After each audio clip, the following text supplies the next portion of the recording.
Meus amigos, nós vamos bater um papo agora, né, com o Gessé Targino, está aqui do meu lado, formado em administração e atualmente está cursando o curso de Direito, né, futuro advogado. O Gessé integra a comissão de universitários que está em diálogo com a Prefeitura de Pacajus em busca de uma solução para os problemas no transporte dos alunos para universidades e faculdades de Fortaleza. A primeira reunião ocorreu no dia 19 agora de fevereiro do último mês, com integrantes da Prefeitura.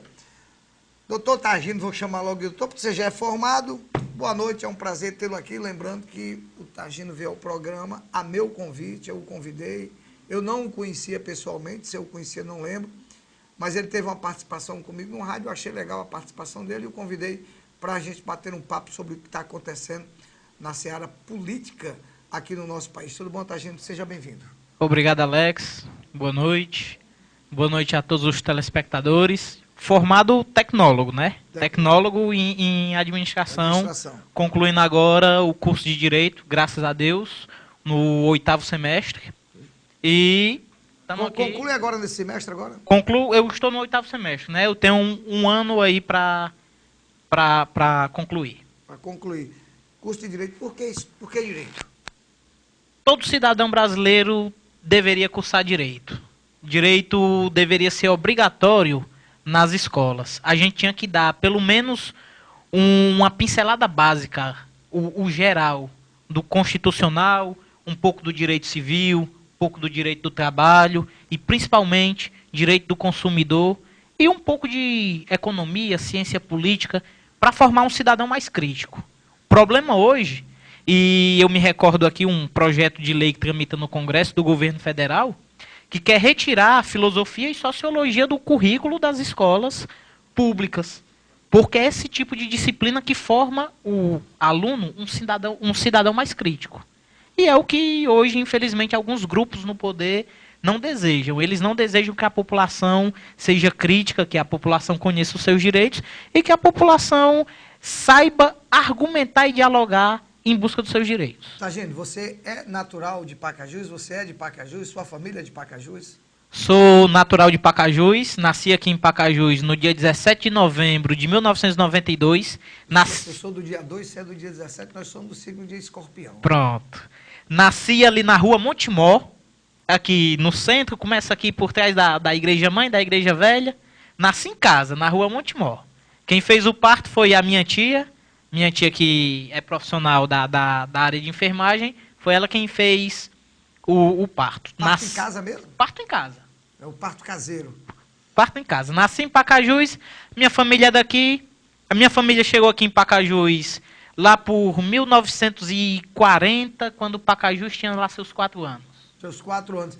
Então, você nasceu na rua Montemor, por trás da Igreja Velha, como a gente chama. Eu morei muito tempo na Rua Grande, que a gente chamava, que é a Rua Cícero Nogueira. Eu praticamente, a minha base de infância, de adolescência, eu cheguei aqui por volta de 1969, 1970, e a minha base foi toda construída ali na Rua Grande. Então, nós fomos vizinhos de rua. Né? Fomos sim. Quem são os seus pais? O meu pai, você conhece, o Mamed Camurça.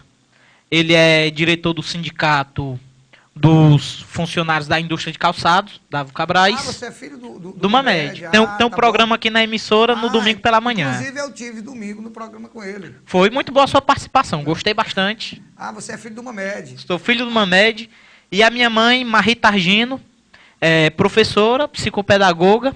Ela trabalhou por 20 anos aqui em Pacajus e já está com 4 anos que ela trabalha no município de Horizonte. Mamed, Targino, antes de nós chegarmos aqui a falar sobre essa questão política, porque eu vejo que você tem um interesse e conhece um pouco da história política, né? Você tem estudado. Qual a sua especialidade na área de direito que você quer seguir? Bem, no direito eu já fiz vários cursos de extensão universitária. Eu sempre tive uma afinidade muito grande com o direito constitucional, que é o que dá forma a todo o ordenamento jurídico. A Constituição é a base do ordenamento jurídico brasileiro, da pirâmide de leis que nós temos. E na formação de uma Constituição, a Constituição se forma por um processo político, através de uma Assembleia Nacional Constituinte. Então, a ciência política, que também eu estudei em alguns cursos de extensão universitária, ela está intimamente ligada com o direito. E a política como ciência é algo muito bonito, é algo que o cidadão, o homem mediano brasileiro deveria também conhecer. Tagino, você teve uma reunião agora como representante do grupo de universitários com a prefeitura com relação ao transporte universitário, muito criticado, muito reclamado, superlotação, alguma coisa. O que mudou de lá para cá depois dessa reunião e quais serão os próximos passos? Bem, mudar ainda não mudou nada. Infelizmente, Alex, a gente tem que dizer, mudar ainda não mudou nada. Agora, foi um primeiro passo, um pontapé inicial, a prefeitura apresentou os seus pontos. Eu não sou sozinho, é um grupo coletivo, e aqui eu não quero tomar para mim o mérito da defesa dessa bandeira, porque ele não é só meu, ele é de toda a comunidade acadêmica de Pacajus, que sempre lutou por melhorias. E foi um pontapé inicial. Nós ficamos de receber uma série de documentos para conhecer a situação da administração. Nós vamos montar um projeto e vamos enviar para o governo municipal, através da prefeitura, e eles vão apresentar uma contraproposta. Naquela reunião, conforme a entrevista em que eu falei que você divulgou nessa emissora, o secretário, aliás, o representante, o Cláudio Pinheiro, se eu não me engano, o representante da Secretaria de Governo, do secretário Carlos Paixão, gente muito boa, ele falou que a administração podia usar uma lei aprovada no ano passado, que eles tinham na manga, para reduzir o número das vagas dos estudantes universitários em 25%.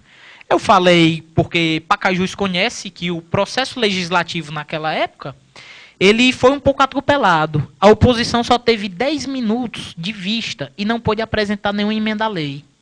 Ele descumpriu algumas das fases do processo legislativo em si, do processo de formação da lei, descumprindo o regimento interno da Câmara. Então, nós dissemos, a prefeitura tem esse ponto. Se eles cortarem, nós vamos ter que contestar essa lei no judiciário. Nós não queremos fazer isso. Nós não queremos, é um ano tumultuado, ninguém vai politizar nenhuma questão, a gente está aqui para resolver a questão para a comunidade acadêmica de Pacajus. Nós queremos construir uma solução coletiva. Em tempo de crise, todo mundo tem que ceder um pouco. Agora, nós não vamos admitir, conforme eu falei naquela época, nenhum retrocesso de direito nos direitos adquiridos de cada um dos membros da comunidade acadêmica de Pacajus, de cada um dos estudantes do ensino superior, dos estudantes do ensino técnico, dos estudantes dos cursos preparatórios e profissionalizantes. Nós não vamos admitir, é um compromisso que nós assumimos, nenhum retrocesso no direito desses estudantes. Nós vamos lutar e vamos construir um consenso com a administração, se assim a administração quiser. Eu estou aqui conversando com o universitário estudante de Direito Gessé Targino, só quero chamar de José, Gessé Targino, né, participando, a meu convite para participar do programa. Gessé, o Brasil hoje está vivendo uma turbulência política muito séria. Hoje não, já vem há um ano ou mais essa turbulência. Nós estamos vivendo uma crise financeira, o cidadão sai de casa para trabalhar, conversava até com seu pai no programa de domingo que ele tem na FM Guarani, né? O cara sai de carro para trabalhar e pode chegar lá na porta, por exemplo, da Vulcabras e o chefe dele dizer, não, pode voltar que você foi demitido. Né? Está acontecendo muito. Nós estamos vivendo uma crise política incalculável e uma crise moral imensa. Né? Uma crise moral. Se eu pegar aqui o site, aqui, vamos lá aqui. Algumas manchetes de alguns sites que eu tenho, que eu costumo olhar, só se fala nesse assunto, está aqui. Não existe golpe quando se cumpre a Constituição, diz o senador Aécio Neves do PSDB, outro que também está sendo acusado de receber uma propinazinha também. PMDB oficializa a saída da base aliada do governo por aclamação. Michel Temer encontra líder do PSB e diz contar com a sigla em um eventual governo. Michel Temer já está aí se preparando para assumir.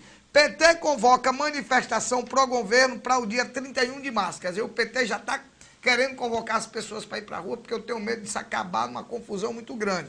Né? As pessoas acabarem se envolvendo diretamente numa briga, num confronto.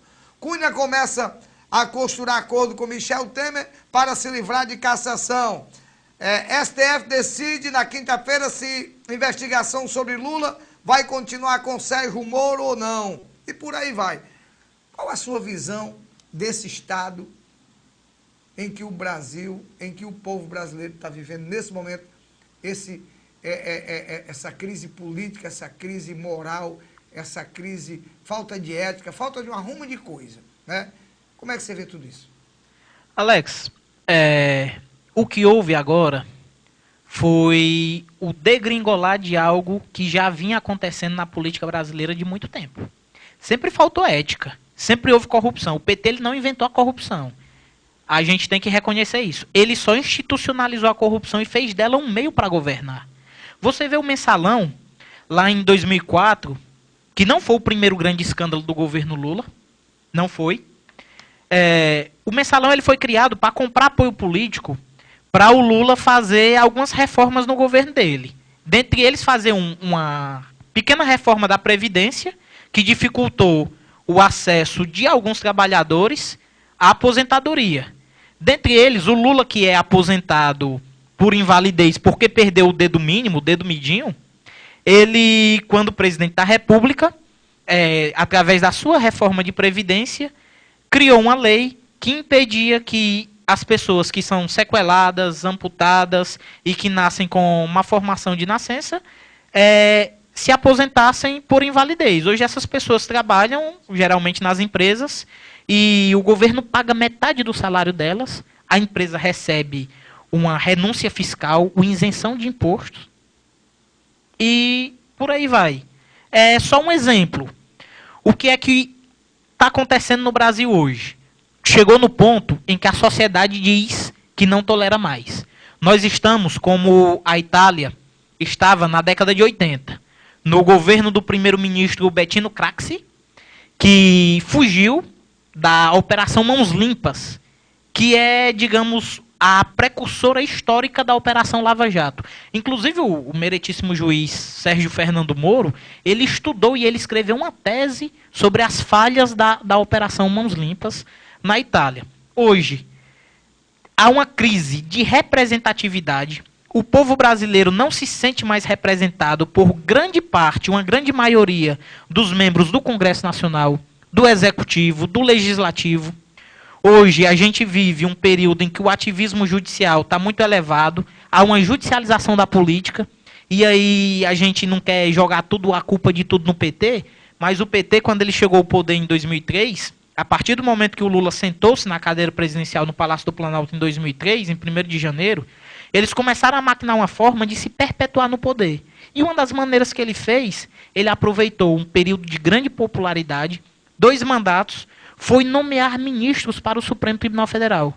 Você tem um quadro que o Lula nomeou um ex-advogado do PT por 2 vezes, o rapaz que não tinha passado num concurso para juiz, também não tinha feito pós-graduação ainda, ele nomeou esse rapaz para ministro do Supremo Tribunal Federal. Já se antevendo, hoje uma das acusações que pesa contra a presidente da República, Dilma Rousseff, é a nomeação do ministro do STJ, do Superior Tribunal de Justiça, o Marcelo Navarro Dantas, que foi acertada com a condição de que o Marcelo Dantas, o ministro Marcelo Navarro, votasse pela liberação dos empreiteiros presos, em especial do Marcelo Bahia Odebrecht, o chamado príncipe dos empreiteiros brasileiros, o dono o presidente da construtora Norberto Odebrecht, que estava ameaçando naquela época fazer uma delação tão bombástica quanto a delação do senador Delcídio Amaral. Eu te interrompendo aqui para entrar no assunto, se a gente falar aqui em delação,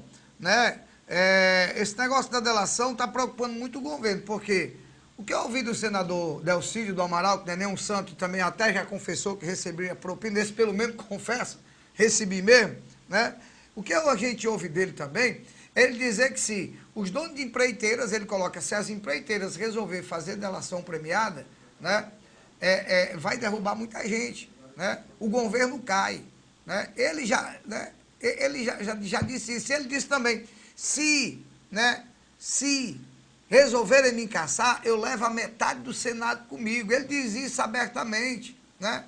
E a gente vê aqui, por exemplo, aqui, Dilma cancela a ida aos Estados Unidos, né, para Temer não assumir a presidência. Hoje o PMDB resolveu, dar um chute no balde, como eu uso popularmente, e dizer, chega, eu não vou ficar mais aliado do PT. Né? Inclusive, a gente tem aqui um momento em que o senador Romero Jucá faz o pronunciamento, né, declarando o rompimento do PMDB com o governo após 13 anos com o governo Dilma Rousseff. Coloca aí na tela, por favor, vamos ouvir. Eu quero registrar que há entendimento entre as diversas lideranças do país para que nós façamos agora uma votação simbólica por aclamação. E eu coloco em votação a moção número 1, conclamando aqueles que aprovam a moção que fiquem de pé e que levantem a mão.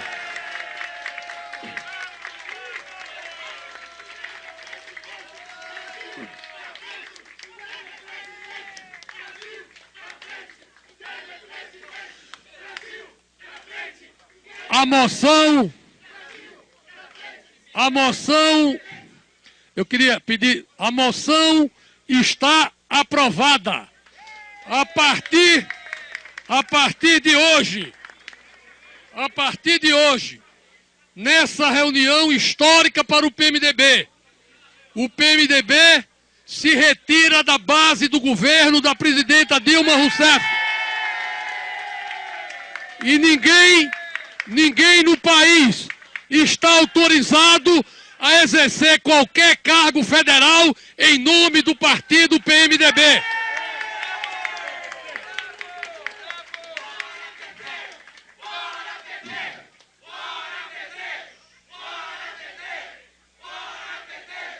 A decisão está tomada.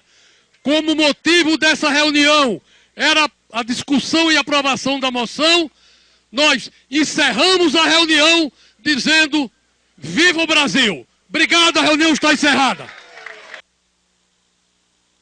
Gessé Targino, futuro advogado. 6 ministros do PMDB continuam no governo. E aí? Esses ministros, eles estão ainda no governo por uma questão de afinidade pessoal com a presidente Dilma Rousseff. Eu ainda não entendi como é que se tem afinidade pessoal com ela. Porque os servidores militares que assessoravam a Dilma Rousseff como ajudante de ordens, inclusive uma capitã de fragata, ainda no primeiro mandato dela, com 2 anos, ameaçou se demitir da Marinha se não fosse retirada da ajudância de ordens da presidente. Porque a Dilma, ela sempre teve uma personalidade muito explosiva, desde quando era ministra da Casa Civil. Se criou aquela imagem de gerentona dela... Ela tinha uma turbulência até com José Disseu. Com José Disseu. Se criou a imagem de gerentona. Mas, Alex, quem grita, quem desrespeita as pessoas, quem tenta impor a sua vontade, não é gerente, não é líder, não é estadista. O problema de convivência do PMDB com ela foi justamente isso. O PMDB... 4 anos. O PMDB passou 4 anos no governo Lula, porque na primeira eleição do Lula, o PMDB disputou a presidência da República na chapa do PSDB com a senadora Rita Camata, do Espírito Santo, como vice do hoje senador José Serra. E o PMDB participou do segundo mandato do Lula, do mandato que foi de 2006 a 2010, e do primeiro mandato da Dilma, tendo o vice-presidente Michel Temer como vice-presidente da Dilma, de 2010 a agora 2014. Ele continua sendo vice-presidente. Ele foi eleito juntamente com ela, então quem votou nela, votou nele. Aí eu lhe pergunto, como acadêmico de direito, né? Conjuntura política nacional, pedido de impeachment da OAB, a Ordem dos Advogados do Brasil, né? Ontem o presidente da Ordem estava sendo impedido de entrar, né, lá no Congresso para dar entrada com um pedido de impeachment por militantes do PT, por deputados, por defensores do governo Dilma Rousseff. Se criou uma grande confusão e foi preciso se usar a força, da polícia lá no Congresso para que ele pudesse ter entrada. Há um racha, ou como é que está essa história? A ordem está em consenso ou está rachada? A Ordem dos Advogados do Brasil está em consenso. Somente duas seccionais da Ordem dos Advogados, que é a seccional do Pará e a seccional do Rio de Janeiro, apoiaram parcialmente. Eles não foram unânimes em apoiar o pedido de impeachment apresentado pela OAB ontem. E é explicável, porque o controlador da seccional do Pará, o doutor Orfir Cavalcante Filho, que é ex-presidente do Conselho Federal da OAB, ele tem uma ligação histórica com o petismo. Inclusive, no mandato da ex-governadora do Pará, Ana Júlia Carepa, ele se licenciou irregularmente da Procuradoria-Geral do Estado do Pará para exercer a presidência da ordem e a advocacia privada. E no Rio de Janeiro, a seccional do Rio de Janeiro ainda é controlada pelo ex-presidente, que hoje é o deputado federal do PT do Rio de Janeiro, o Adi Damus, que é um dos grandes defensores, que faz parte da tropa de choque do PT no Congresso para tentar barrar esse processo de impeachment, que é um processo constitucional, que é o remédio legal para a população tirar um governante que foi eleito, mas que não atende mais os desejos da população. Isso se pode provar porque ele cometeu um crime de responsabilidade, que é um crime que ele comete no exercício do mandato. É quando ele deixa de cumprir o que a Constituição estabelece como princípios para a administração pública e toda a legislação correlata. Aí eu lhe pergunto, sobre o que se trata das pedaladas fiscais, tão faladas nos últimos tempos, o que é as pedaladas fiscais? A pedalada fiscal, Alex, ela é uma manobra contábil. O governo ele teria que pagar de programas sociais, mas não achem que foi o Bolsa Família ou que foi qualquer programa social que quebrou o governo e causou as pedaladas fiscais. Foi o Bolsa Empresário. Foi toda aquela quantidade de recursos repassada para o BNDES, o Banco Nacional de Desenvolvimento Econômico e Social, que não desenvolveu nada no social. Emprestou muito dinheiro para o Ike Batista e o Ike quebrou, né? Hoje ele está pagando as dívidas dele e ainda não pagou nada que ele deve ao governo federal, ao Tesouro Brasileiro. Como funciona o impeachment? É golpe. Eu já ouvi o ministro do STF, eu já ouvi outros ministros dizer, não se trata de golpe, está na Constituição, né? Mas o PT insiste em dizer que é um golpe. Como funciona? Alex, com o julgamento feito pelo TCU, Tribunal de Contas da União, se comprovou que houve as chamadas pedaladas. O governo pegou dinheiro dos bancos públicos, que apesar de pertencer ao governo, eles são indiretos. E pagou contas que ele não poderia fazer, porque ele teria que usar recursos do Tesouro Nacional. É como se eu tenho um orçamento, Alex. Eu tenho uns 50 reais para consertar o pneu do carro que furou, e eu uso esses 50 reais para gastar ali na churrascaria do meu amigo Assis Maia. Tá entendendo? Eu usei um dinheiro que tinha obrigação de ir para uma coisa em outra coisa diferente. Eu descumpri a rúbrica orçamentária. O agravante é que não foi dinheiro do orçamento. Não era dinheiro que estava no previsto que o governo poderia gastar. Ele pegou o dinheiro dos bancos públicos. Ele tomou o dinheiro emprestado de um banco público, que não pertence ao governo, que pertence ao povo brasileiro. A Caixa Econômica, o Banco do Brasil, pertence ao povo brasileiro. Ruptura PMDB depois de 13 anos com o governo. Como é que você vê essa ruptura? Você acha que é a saída, o PMDB? Você acha que agora, você acredita no impeachment dessa ruptura? Porque o PMDB era um dos maiores aliados do governo Dilma Rousseff. Era tudo que a presidente Dilma não queria. Era esse rompimento. Como é que você vê esse rompimento? O rompimento do PMDB com o governo já era esperado. Era um pedido das ruas, era um pedido da militância do PMDB, era um pedido que vinha sendo feito desde 2014, antes de ser oficializado o Temer como vice da Dilma na candidatura à reeleição. O Diretório do Rio Grande do Sul, o Diretório do Espírito Santo já vinha se manifestando através dos deputados, o Diretório do Paraná também, através dos deputados Osmar Serraglio, Osmar Terra, Darcísio Peronde e Carlos Marum, por denunciar, por acabar com essa aliança em que o PMDB só ficou com o ônus. O PMDB foi dito como fisiológico, o PMDB só era chamado para apagar os incêndios que surgiam por causa dos escândalos de corrupção protagonizados pelos aloprados do governo da Dilma. Agora, eu te pergunto, né, tudo isso que você está conversando comigo, esse seu pensamento, como é a conversa na roda entre os universitários? Como é que está esse clima dentro das universidades? Dentro das universidades o clima é dividido. É muito dividido. Tem gente que acredita na saída dela, porque A crise brasileira hoje, um dos seus fundamentos é crise de confiança. Tá todo mundo, todos os setores dizendo, com a Dilma não dá mais. O Brasil chegou no fim do poço. Ninguém vai investir, ninguém vai aplicar nada, ninguém vai gerar emprego, ninguém vai fazer a economia funcionar. Tá todo mundo com medo, Alex.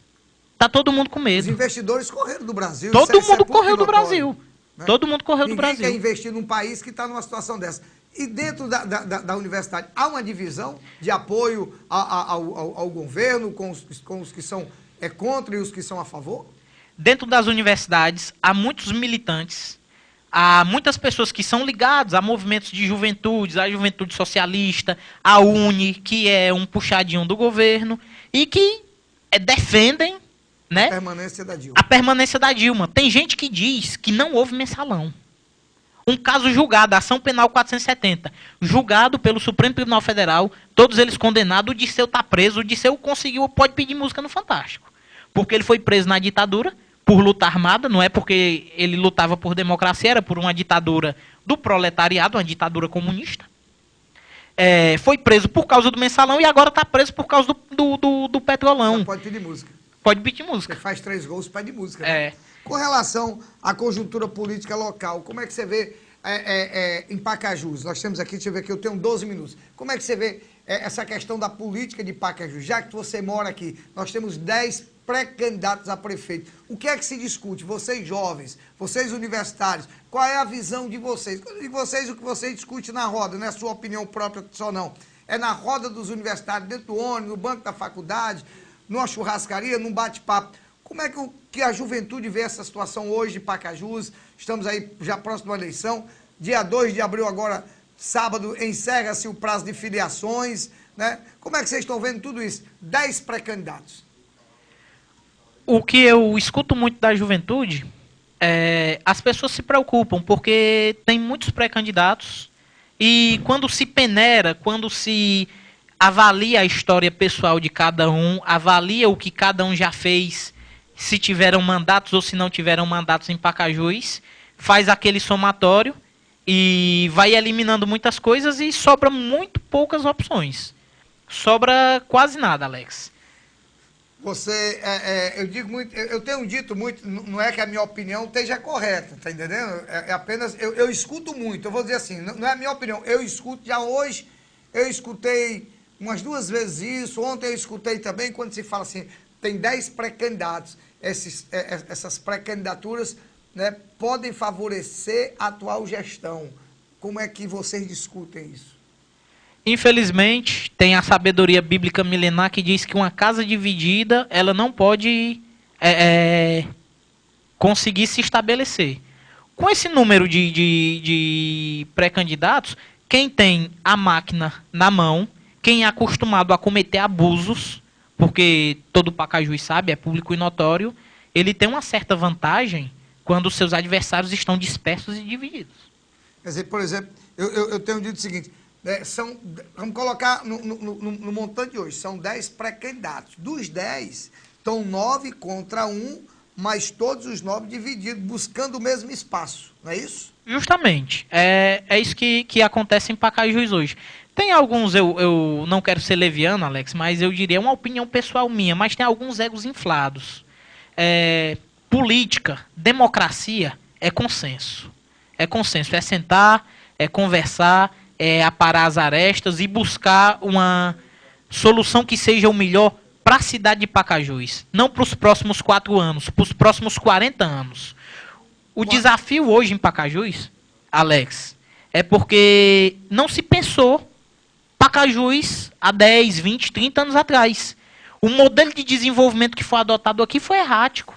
Hoje nós temos quase 70 mil habitantes e é uma cidade que carece de infraestrutura básica. Eu não sei se você vai concordar comigo, também ninguém é obrigado a concordar comigo, é apenas um pensamento. Eu acompanho política em Pacajus há muitos anos, eu milito 30 anos de rádio, estou engateando agora na TV esse negócio, mas na comunicação local já participei de muitos comícios, já apresentei muitos comícios, já fiz muita propaganda, né? Já acompanhei várias campanhas, já participei de várias campanhas, agora eu estou um pouco mais recuado, né? Estou um pouco mais, vamos dizer assim, dedicado ao meu trabalho, né, para ouvir todo mundo, para poder receber todo mundo, para conversar com todo mundo. Eu recebo aqui todos os pré-candidatos sem nenhum problema. Eu acho que eu não tenho problema com ninguém. Se alguém tem comigo, eu desconheço. Mas eu acho que eu não tenho problema com nenhum pré-candidato. E quero, né, continuar fazendo esse meu trabalho. Mas eu vejo o seguinte, nós tivemos em alguns anos que a eleição em Pacajus era Família Menezes, Zé Wilson Chaves. Né? Família Menezes, José Wilson Chaves. Se passou muito tempo. Aí veio a época né? Ficou nessa rotatividade. E depois apareceu o senhor Orlando como candidato, mas sempre apoiado por um grupo. Havia apenas 2 grupos em Pacajus. A realidade é essa. O grupo Zé Wilson e o grupo contra o Zé Wilson. Inclusive o Zé Wilson esteve no meu programa hoje. Isso mudou, tá, gente? Eu acredito que sim, Alex. Mudou, sabe por quê? Hoje o pacajuense é mais politizado. Hoje as pessoas não querem mais voltar para o passado, para o retrocesso. Não tiramos o mérito de ninguém no passado. Grandes coisas foram feitas em Pacajus no passado, mas nós temos que seguir para frente. O estilo de administrar a cidade antigamente era outro. Hoje nós não podemos ter uma administração amadora. Infelizmente, o que eu vejo do pobre do Marcos é porque ele está um pouco mal assessorado, ele não tinha experiência com a administração pública e é um pouco amadora a administração dele. Aí a gente tem esse problema com os universitários, que não se resolve, que vai se empurrando com a barriga há alguns anos, alguns problemas da cidade, não se faz as reformas necessárias, não se corta na carne, não se corta gastos, não se corta as despesas, porque nós temos um município que tem que conviver com algumas limitações. Então nós temos que eleger prioridades e trabalhar em cima dessas prioridades. E qual é a prioridade do povo pacajuense hoje? O pacajuense está pedindo por saúde, por educação e por segurança. Embora segurança não seja competência dos municípios, mas o município pode dar uma ajuda. Eu vejo muito, e eu vou aproveitar aqui para os meus 7 minutos finais de programa, para lhe fazer uma pergunta bem básica. Quando eu convidei o Gessé Targino para ver o programa, eu convidei por um bate-papo que nós tivemos no rádio, que eu achei super positivo, e eu confesso em dizer, apesar dele ser bem mais novo que eu, desculpa a perguntar a idade, fosse uma mulher eu não perguntaria não, mas o homem não tem muito isso, né? Qual a sua idade, Targino, hoje? Não se pergunta a idade de uma dama, né? Mas nós somos cavalheiros, eu tenho 23 anos. Você tem 23, eu só tenho 30 anos a mais do que você. Né? Eu tenho 53 anos de idade. E eu confesso que naquele bate-papo eu aprendi muito. Eu sempre digo, se engana quem pensa que sabe tudo, principalmente desse meio da comunicação. E foi através do Targino que eu aprendi algumas coisas, ouvindo, né, e escutando. Eu fico muito feliz quando eu vejo que a juventude também está interessada nesse assunto política. Porque eu, às vezes, pensava o seguinte, eu confesso aqui, eu vou confessar em público, eu nunca disse isso, mas vou dizer aqui com você. Eu lá quero saber de política, eu acho que, não, minha gente, o cidadão de bem tem que se interessar, quem tem que administrar esse estado, essa nação, esse município, é o cidadão de bem, porque na hora que você se desinteressar, eu vou fazer uma comparação aqui bem complexa. Se o policial, se a gente não acreditar na polícia, como eu vejo muitas vezes pessoas dizem assim, eu já ouvi assim, rapaz, eu tenho nojo de polícia. Mas quem tem nojo de polícia é bandido. Quem não gosta, concorda comigo? Concordo. Quem não gosta de polícia é bandido. Eu não estou aqui defendendo policial corrupto, policial que espanca, policial que não... Eu estou falando do policial que cumpre com o seu dever, que para mim é a grande maioria, que é um sofredor. Que está arriscando a vida diariamente pela sociedade e não recebe. Quando há inversão de valores. Por exemplo, o cara colocou um cartaz num posto lá no Serve Luz em Fortaleza, um grupo de marginais, conseguindo dizer, ele está lá, eu publiquei isso aqui no programa, ele dando uma informação para a população, né, dizendo, olha, a nossa guerra, nós queremos paz, olha a colocação, nós queremos paz. A nossa guerra não é com o cidadão, não. A nossa guerra não é com o cidadão, é com a polícia. Quer dizer, e o policial não é cidadão, não? Como é que o cara quer paz querendo guerrear com o cidadão ou com a polícia? E outra coisa, o Caboeta, cuidado, Caboeta, eles estão amedrontando a população. Então, eu acho que está havendo uma certa inversão de valores no país. Alex, o que faltou muito na educação brasileira por muitos anos, e eu posso falar, inclusive os rapazes que trabalham com você aqui, os técnicos, tem deles que foram meus alunos, porque eu fui professor. O que está faltando... Você foi professor de quê? Fui professor. A priori, eu tinha feito uma seleção para ensinar idiomas, né? Para ensinar inglês. Só que você sabe que eles colocam a gente para ser polivalente. Então, eu dei aula de filosofia, dei aula de história e de sociologia. tá faltando uma educação no Brasil que forme cidadão com senso crítico. Uma pessoa que vê uma notícia e que ele sabe interpretar. Uma mente livre, que não tem amarras, que não repete o que as outras pessoas dizem. O preço a se pagar por ignorar a política, Alex, é ser governado por maus. E não sou eu que estou dizendo isso, não. Isso foi dito há 4.000 anos por um filósofo grego. Há 4.000 anos, quando os gregos desenvolveram o que seria a raiz da democracia, eles disseram que o preço a se pagar por ignorar a política é ser governado pelos maus. A vaga sempre vai ser ocupada.